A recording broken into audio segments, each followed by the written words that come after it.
Okay, today I'm going to teach you how to make candied walnuts. It's a really easy recipe that consists of two simple ingredients, walnuts and maple syrup.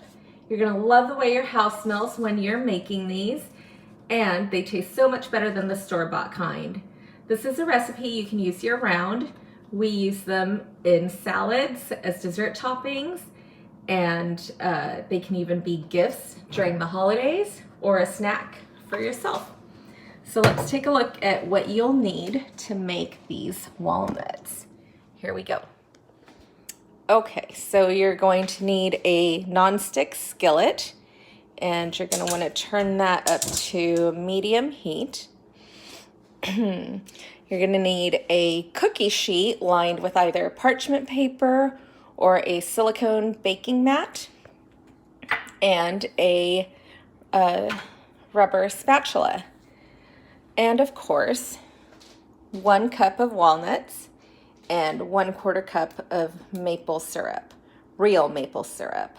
I prefer Parker's maple syrup, and I get that at Sprouts, but just make sure it's real maple syrup.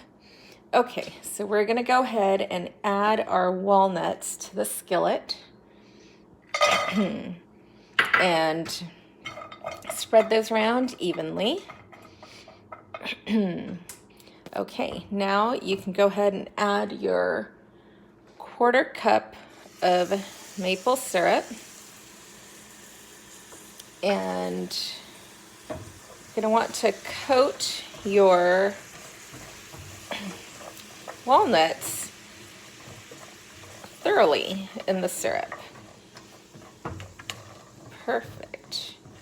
Okay, so you want those coated evenly. And spread those around. Okay, now we're seeing the syrup simmer over here, and that's exactly what you want.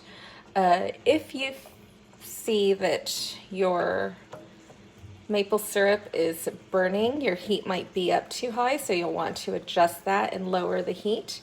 But you want these to simmer just like that. And that maple syrup will start to caramelize and thicken.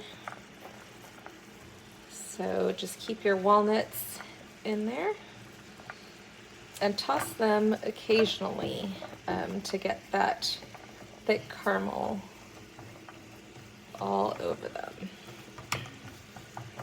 Okay, so allow them to simmer. I prefer to make these in small batches, the cup at a time with 1/4 cup of maple syrup, because this way they tend not to clump. And you want these to simmer again in that maple syrup until most of the liquid is reduced. So we're starting to see that now, that this is actually bubbling and getting thicker. Perfect. And once most of that liquid is reduced, as we're starting to see here, you can see that this is a lot less than what we started with. Then you're going to want to take these off of the heat and transfer them to your cookie sheet. Again, either the parchment paper or the silicone baking mat. Okay, so it looks like we're getting to that point now. Let's go ahead and turn off that heat and transfer these. Okay, here we go. So here's our mat. We're going to take these off of the heat and, using our rubber spatula, transfer them onto the silicone baking mat and get as much of that thick caramel on top of these. If you like salty and sweet, this would be a good time to add some sea salt. You can sprinkle a little bit of sea salt on these and have that salty and sweet flavor here. So perfect. Here's your cup of walnuts. They look great, and that's it. In just a few minutes, with 2 simple ingredients, you can have candied walnuts and enjoy.